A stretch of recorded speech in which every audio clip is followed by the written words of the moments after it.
LG그룹이 나가려고 하는 전장 사업 부분에 대해서 이들이 흑자를 나타낸다라고 공식적으로 밝혔으니 저는 LG 입장에서 보면 아직까지 큰 그림을 그려가고 있구나. 2차 상승부터는 종목 차별화가 네이버뿐만이 아니라 철저하게 이루어질 것으로 보여지고 개별 리스크를 극복 못한 기업들하고 극복한 기업들하고는 이제 차별화가 이루어지는 거죠.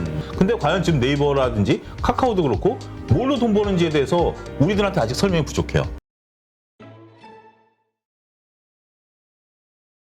네, 오늘 모신 분은 YG경제연구소 차용주 소장님입니다. 안녕하세요. 예, 안녕하십니까. 뭐 너무 의기소침하시고 그래. 아니, 들어오시는데 뭐 갑자기 뭐 준비해라 뭐 이런 말씀하셔가지고. 왼팔은 나의 것. 그래서 제가 저기 특별히 부탁해서 뭐 항상 이 구도지만 자리를 여기 벗어나지 않겠습니다. 왜냐하면 왼팔을 지켜야 되기 때문에. 자, 일단 네. 많은 분들이 이제 그때 우리 차 소장님이 네. LG전자에 대해서 되게 긍정적으로 보셨단 말이에요. 강하게 마음속 주가 20만 원. 네, 맞습니다. 네. 네. 근데 이제 지금 10만 원, 10만 4천 원에서 왔다 헤매고 갔다 있으니 네. 왜 이럴까? 저는 아직까지 변했다라고 보이지는 않습니다. 그러니까 이제 보는 시각에 따라서는 지금 충분히 그럴 수도 있는 게 LG전자 1분기 실적을 이끌었던 게 이제 가전 쪽이거든요. 그리고 2021년에 이끌었던 것도 주로 가전이죠. 그러니까 LG전자가 지금 매출이 가장 많이 일어나고 있는 게 백색 가전 쪽이에요. 휴대폰 사업부도 있었습니다만 이제 잘라냈기 때문에 그것은 이제 영업 중단 손익으로 잘라낸 거기 때문에 그거는 이제 큰 문제가 아닌데 가전 제품이라는 게 2020년, 21년에 많이 팔렸어요. 아무래도 이제 재택근무를 하고 뭐 그다음에 소비가 좀 줄어들다 보니 TV도 좀 크게 바꾸고 냉장고도 바꾸고 이런 소비가 있었기 때문에 어떻게 보면 일종의 좀 과소비, 그러니까 좀 소비가 좀 몰렸다라고 하는 거죠. 근데 이들 재화가 갖고 있는 특성 중에 하나가 한번 팔리면 10년에서 20년 쓰잖아요. 정말 기본적으로 그렇게 쓰기 때문에 이게 이제 지금 추가적인 수요가 일어나기 어렵다라는 거죠. 덧붙여서 지금 이제 금리 상승기다 보니 추가적으로 이런 쪽에 매출이 일어나지 않을 것에 대해서 보는 시각은 일부 있습니다. 근데 저는 여기에 포커스를 그때 당시에는 말씀드린 적이 없어요. 단 한 번도 말씀드린 적이 없고 제가 오직 말씀드린 것은 전장 사업에 대한 부분들. 그러니까 이제 LG그룹이 나가려고 하는 전장 사업 부분에 대해서 이들이 흑자를 나타낸다라고 공식적으로 밝혔으니 올 하반기가 되면 흑자 전환되면서 주가가 드라마틱하게 움직일 것이야. 저는 이제 그 시각을 말씀드렸고 아직까지 그 시각이 변한 건 없습니다. 물론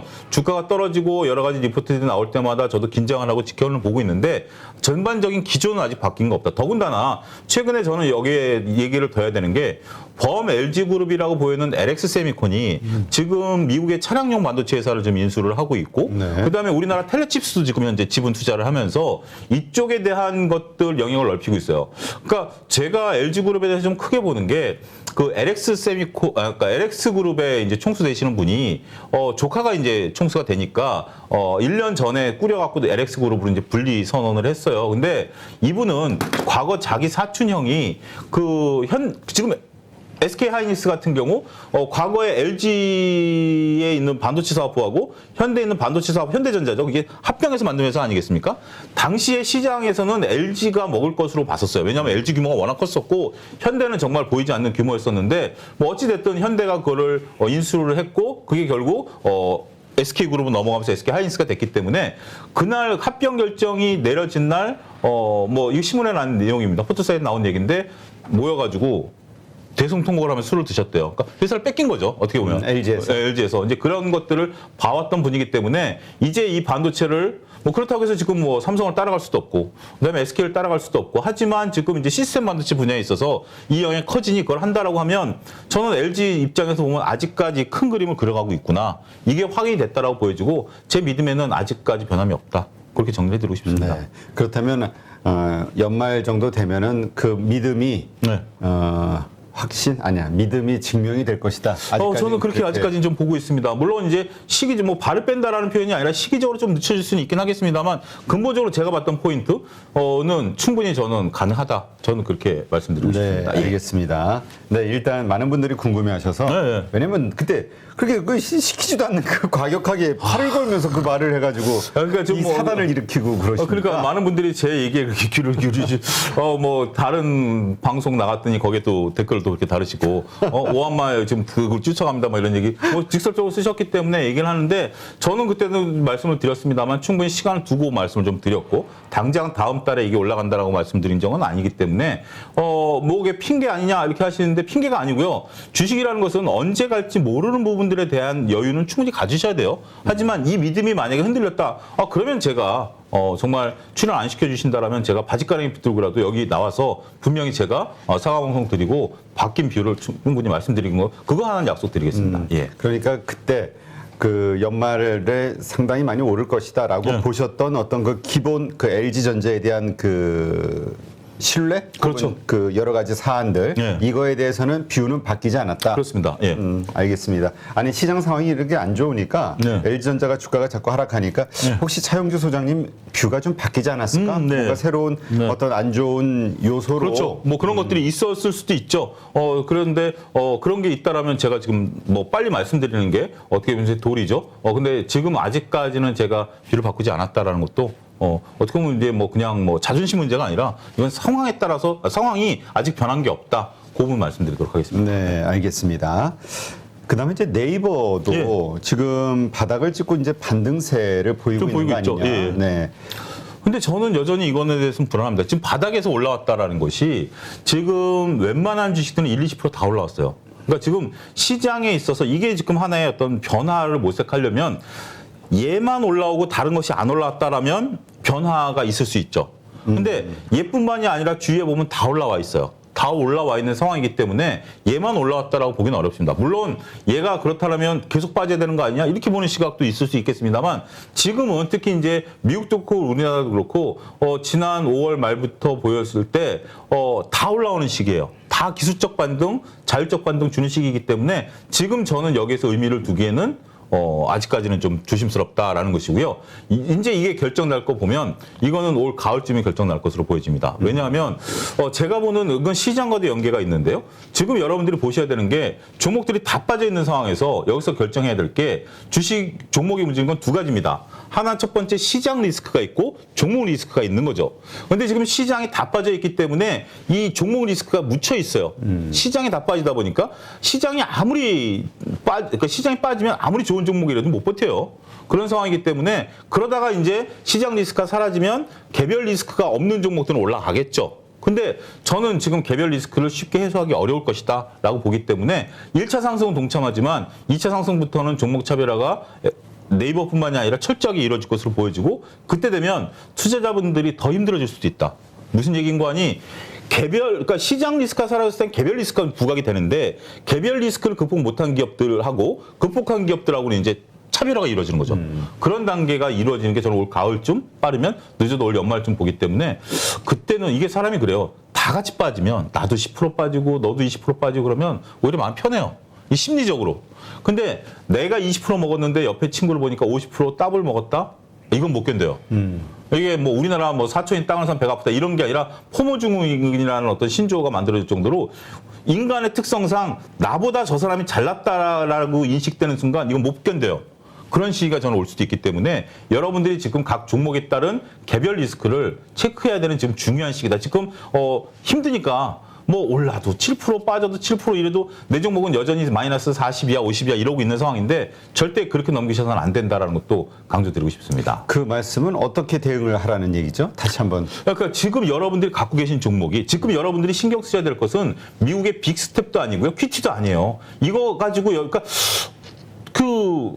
제가 2020년 이전만 하더라도 주식시장에서 이렇게 금리 인상에 대해서 하루하루 투자자들이 이렇게 막 관심을 가진 적이 별로 없어요. 왜냐하면 내 종목이 중요하지 미국이 금리 인상을 하다나 물론 이제 전반적인 기조는 영향이 있습니다만 이 빅스텝에 따라서 내 종목을 그렇다고 여러분들이 그걸 가지고 연관을 해갖고 내 종목 사야 돼 팔아야 돼까지 결론 못 내리시잖아요. 그렇다면 내 종목을 봐야 되는 거죠. 근데 저는 여전히 네이버를 필두로 한 플랫폼 업체들이 과연 이렇게 생각해 보셔야죠. 네이버가 뭘 갖고 돈을 벌까?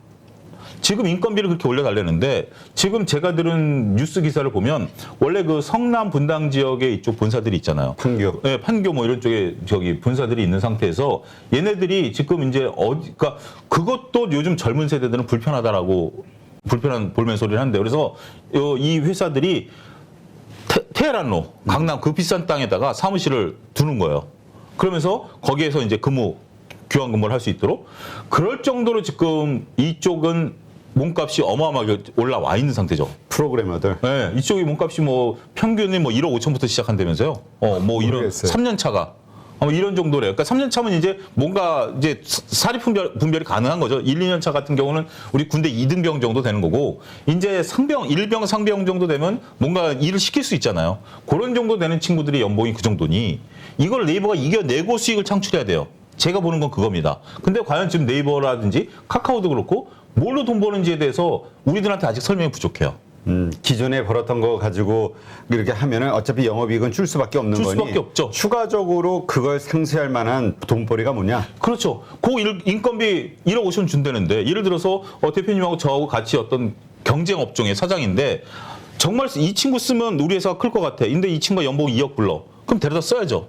그 대신 그 2억을 주는 만큼 내가 더 돈을 벌어야 된다라는 어떤 당위성이 그렇죠. 창출되는 거죠. 그게 바로 지금 저는 이쪽이다.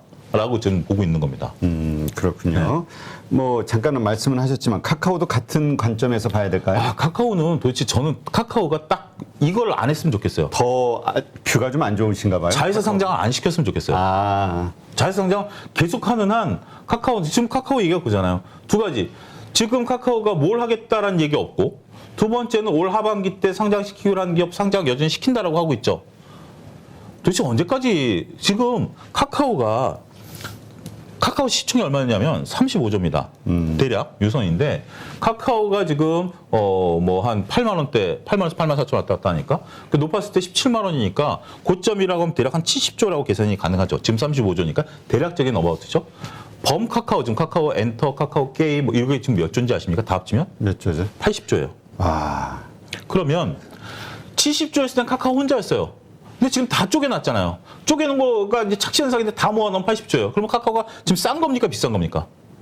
싸다는 얘기 못 하는 거죠. 그러니까 그때 다 들고 있었을 때 기준으로 봤을 때도 한 80조인데 예를 들어서 7, 80조인데 80조인데 지금도 7, 80조예요. 근데 합치면은 그러면 100 몇십 조가 된다. 아니요. 그러니까 그때 다 혼자가 다 거느리고 있었을 때 한 70조였는데 지금 깔아놓은 걸 다 합치면 똑같이 70조라는 거죠. 지금의 카카오 시총과 그 상장한 것까지 합치면 네, 다 합치면. 그러면 별 실의가 없는 거 아니냐? 지금 17만 원이나 지금 8만 원이나 시총은 똑같아요.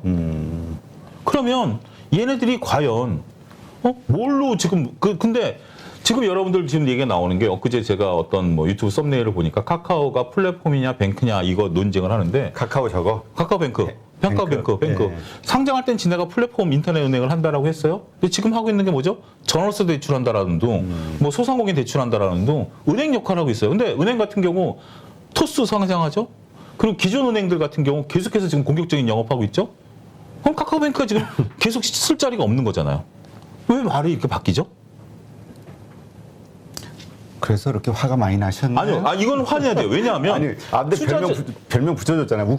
욱소장 차용주. 그러니까 왜냐하면 저희는 우리 순진한 투자자분들은 그 회사의 말을 믿을 수밖에 없어요. 그렇죠. 회사의 말을 믿고 투자해야지 회사가 우리를 속인다라고 저는 생각하지 않습니다. 그거는 그 기업은 정말 우리가 앞으로 쳐다보지 말아야 될 기업이죠. 근데 이 정도 규모가 우리한테 얘기를 했다라고 치면 거기에 이제 가는 방향을 그래도 지금 당장은 우리가 돈을 벌어야 되니 전월세 대출부터 하나씩 영역으로 넓혀갈 것이야라고 하는데, 얘네가 플랫폼으로서 하고 있는 게 뭐죠? 카톡 통해서 돈 주고받기, 예금, 그거 갖고 돈이 되나요? 전산 비용밖에 안 나와요. 여러분들이 혼동하고 있는 것 중에 하나가, 내가 지금 카톡을 쓰고 있으니까 이건 영원할 것이야. 첫 번째 오류. 두 번째 오류는 내가 카카오뱅크 친구들하고 모이면 회비 내고 하기 때문에 얘네가 돈을 벌 것이 두 번째 오류입니다. 두 번째 오류부터 말씀드리면, 여러분들이 월급을 만약에 보통 보통 월급을 한 4,500만 원 받으시면 뭐 국민은행을 통해서 받는다라고 예를 들어드리겠습니다. 그러면 4,500만 원 받으면 여러분들이 통장에 들어오는 순간 쫙 빠져나가죠. 카드값, 공과금 뭐 싹 빠져나가죠. 그러면서 딱 은행 가가지고, 자, 내가 여러분 500만 원 갖고 이렇게 많은 일을 하고 있으니 날 VIP 대우 해주셔. 그러면 은행에서 콧방귀 낍니까? 당신은 은행에 어떻게 보면 은행을 여러분들이 이용하고 있고, 은행 입장에서는 내가 이것을 너한테 제공하고 있으니 나한테 수수료를 내라는 입장이에요. 은행에서 VIP가 되려면 한 여러분들 100억 정도 들고 가가지고, 진짜로 제가 은행 친구한테 들은 얘기인데 100억을 딱 들고 와가지고 그 사람이, 저 보관만 해주세요. 이자 안 받을게요. 이자가 내면 종합소득세라는 것들이 올라가 버리니까 저 이 돈 그냥 당신네들이 우리 계약 이율로 합시다. 0.00001 이런 식으로. 그런 것도 가능해요? 가능하대요. 그런 사람들이 거의 있어요. 그러니까 이 부자들의 세계는 상상을 초월하는 겁니다. 근데 그분들하고 여러분들이 500만 원 갖고 왔다 갔다 한다? 지금 여러분들이 카톡 뭐 밥 먹고 나면 9,000원 보내고 8,000원 보내고 얘네들 다 전산 비용이에요.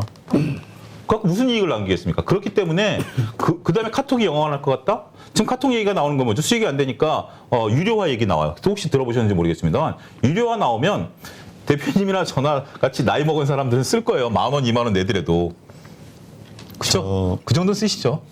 마음에 걸리는 게 나이 먹은 사람들에서 약간 이거 마음이 가로 열고 상하는데. 가로 닫고 일부 나이 먹은 사람 하지만 그러니까 뭐 보통 웬만한 사람들한테 1, 2만 원은 그게 부담이 안 되죠. 왜냐하면 그걸 써야 이 다양한 생태계 저 같은 경우 이제 여러 방송 나오니까 작가분들, PD분들 다 연결돼 있으니까 쓰는데 20살짜리 제 아들 같은 경우 이걸 쓰겠냐라는 거죠. 당연히 다른 쪽으로 탈출을 하고 근데 있죠. 이건 뭐 루머지 뭐 확정된 건 아니잖아요. 회사에서 흘리고 있어요. 그러니까 지금 이거 루머예요. 루머라고 지금 봐야 되겠죠. 확정된 건 아닌데 여러분 포털 사이트 쳐보시면 카카오가 검토 중이다 뭐 이런 얘기 나와요. 그런 얘기 나오기 때문에 그럼 단기적으로 수익은 개선되겠지만 중장기적인 영업이익은 훼손되겠죠. 젊은 애들이 탈출하니까 그런 것도 그러니까 제가 왜 이런 말씀을 드리냐면 뭔가 한 방이 없는 거예요. 지금까지는 잘 커왔는데 앞으로 커나갈 한 방 지금은 이제 우리가 그렇죠. 기대감이 크면 뭔가 진짜 드라마틱한 걸 바라죠. 기대감이 없었던 친구가 뭔가 하겠다 그러면 그래 이제 너 졸다가 깼구나. 그래 너 이제 해봐. 그런데 나 잘할 거야 소리치고 있는 애한테 그럼 뭔데 더 보게 되죠. 지금 얘네들이 처한 현실이다라고 좀 말씀드리고 싶어요.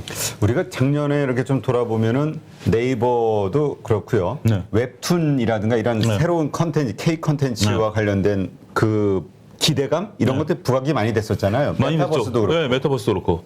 지금 네이버 웹툰 같은 경우 제가 들은 얘기가 그게 뭐 어떤 기준인지 모르겠습니다. 1,000원 내고 보는 게 1,200원으로 올랐대요. 20%가 오른 거죠. 그래요? 나 네이버로 그 웹소설 같은 걸 좀 가끔 읽는데 100원씩 하긴 하는데 네, 그러니까 그게 어쨌든 뭐 그 가격을 좀 올렸대요. 그러니까 웹툰 같은 경우는. 그런데 그게 이제 올리면 수익이 되겠죠. 근데 전체적인 네이버 차지하는 비중은 그렇게 크지는 않은 건데 어쨌든 그게 커나가는 건데 지금 이게 또 문제가 뭐냐면 과거에는 네이버 웹툰을 보는데 지금 예를 들어서 K 콘텐츠가 커지니까 뭐 누가 뭐 A라는 드라마가 좋대. 그럼 그 시간에 A라는 드라마를 보면 이걸 안 보게 되죠. 넷플릭스가 시장을 장악하고 있으니까 넷플릭스를 뛰어들기 위해서 디즈니도 뛰어들었고요. 다양한 지금 콘텐츠들이 나타나기 시작했어요. 콘텐츠 과잉이에요. 콘텐츠가 과잉인데 우리가 콘텐츠를 볼 수 있는 시간은 한정돼 있다라는 거죠. 그러니까 그 전에 그들이 웹툰이 누렸던 어떤 시기 소설을 보다가 나 영화 넷플릭스로 영화 한 편 볼래. 이거 보다 옛날에는 재미없어도 그래도 이걸 봤는데 덮고 그냥 자 바로 이거 여기서 여러분들이 그렇잖아요. 보다가 그 웹 닫아버리고 바로 넷플릭스 클릭 몇 번만 하면 넷플릭스 영화 보다가 재미없어 디즈니로 가 이런 식으로 하다 보면 이게 과연 교환 비용이 전환 비용 교환 비용이 전혀 안 들잖아요. 그런 시대가 열렸기 때문에 우리가 CJ ENO를 보던 뭘 보던 이런 것들이 그걸 가지고 수익을 낸다? 이건 사회 변화를 못 읽어낸다. 저는 그렇게 말씀드리고 싶어요. 그러니까 그 가격 인상은 아직은 확실한 게 아니니까 단지 지금 이 웹툰 지금의 비즈니스 구조상으로는 큰 돈을 벌기 어렵다. 더 이상의 큰 돈을 벌기는 어렵다. 지금 이제 고만고만해지는 거죠. 플러스 마이너스가 있기 때문에 그리고 그거에 대한 기대감은 이미 지금의 시총에다 반영이 돼 있는 거죠. 네, 그게 하나의 새로운 트리거가 될 건 없다. 지금 이제 웹툰 가격이 1,000원에서 1,200원 올랐다 하더라도 그거 이제 확정됐다라고 이제 그 사람이 얘기를 하니까 확정되긴 했지만 그걸 가지고 주가를 끌어올리기에는 얘네 규모가 너무 크다라고 보는 겁니다. 지금 그 메타버스 관련해서는 어떻게 보세요? 그 뭐죠? 갑자기 네이버 그 플랫폼이 갑자기 이름이 생각이 안 나네. 근데 메타버스가 뭐예요? 제가 왜 이렇게 여쭤보냐면 지금 어느 누구도 메타버스가 뭐다. NFT가 뭐다. 이론적으로는 가능하죠. 이론적으로는 뭐 대충 뭐 메타버스는 아바타와 같은 거고 NFT 같은 경우는 거기에 이제 암호가 들어가서 이게 무슨 뭐 보안이 되고 뭐 이런 정도의 설명은 가능하죠. 그러니까 어떻게 보면 억지로 설명이 저는 가능하다라고 보는데 지금 우리가 이것을 그러면 이걸 가지고 기업이 뭘로 돈 벌 건데? 내가 과연 메타버스 NFT에 돈을 쓸까? 우리가 그런 얘기도 있어요. 심지어 NFT 얘기 나올 때 제가 여담으로 들은 얘기입니다만 방구 소리를 녹음해가지고 팔면 돈이 될 거다라고 어디서 얘기를 들은 적이 있어요. 그때 말도 안 되는 거라고 그랬는데 그분이 너무 열정적으로 이런 것도 이제 메타버스가 된다라는 거죠. 이제 NFT가 된다라는 거죠. 근데 지금 NFT가 딱 나온 게 뭐죠? 나는 그거를 예를 들어서 100만 원 주고 샀어. 내가 이제 해서. 그러면 내가 100만 원의 값어치를 줬다라고 하는데 이 값어치를 다른 사람도 인정해줘야 가격이라는 게 형성이 되는 거잖아요. 그렇죠. 근데 지금 NFT의 문제는 내가 그거에 대해서 예를 들어서 우리 흔히 얘기하는 모나리자 NFT를 해서 뭐 한다라고 하면 다른 사람이 인정 안 해주면 어떨 건데? 이제 거기까지 생각이 나간 거죠. 그리고 메타버스라는 게 이게 아바타라든지 이런 거 구현이 되고 있는데 그래서 기업이 뭘로 돈 벌 건데? 그때 광고를 때리나요? 뭘 하나요? 지금 이제 네이버랑 카카오랑 그 재택근무 끝나고 지금 직원들 근무 형태 변하는데 엊그제 본 신문인데 둘이 싸우고 있는 거 아세요? 회사가? 그래요? 지금 이제 네이버랑 카카오랑 이게 웃긴 게 재택근무를 지금 한 1년 반 정도, 2년 가까이 했지 않습니까? 어쩔 수 없이 했죠. 근데 성과가 잘 안 나타나는 게 이제 드러난 겁니다. 이제 너무 사람들이 루틴화되다 보니까 그래서 일부 기업들이 재택근무를 중지시키고 그 다음에 이거를 이제 출근으로 지금 시키는 기업들이 많아요. 그러니까 우리가 재택근무가 활성화될 거라고 봤는데 재택근무를 취소하고 다시 이 출근하는 시키는 회사들이 많아요. 이제 네이버 같은 경우는 어떤 전략을 취했냐면 자기가 선택하는 겁니다. 내가 일주일에 3일인가 이틀은 무조건 출근해야 되고 나머지 재택근무를 하는 걸 그런 근무 형태를 취할 것인가? 그러면 이제 고정 자리를 주는 거예요. 그리고 나머지 같은 경우는 내가 자율적으로 결정할게. 그럼 고정 자리가 없어요. 그냥 공용으로 하는 걸로 이제 그중에 택한데 카카오는 그게 아니라 재택근무를 해도 돼. 근데 메타버스 환경을 구현해 놓더니 여기서 항상 들어와 있어. 언제든지 이게 뭐 내가 하다가 부장이 부르면 대답을 해야 돼. 카카오가 반발이 심한 거죠. 이거는 집에 있듯이 책상 앞에 앉아 있으라는 얘기 아니냐. 그렇지. 갑자기 부장이 뭐 영주야 뭐 차대리 차부장 부르면 제가 네 하고 대답을 해야 돼요.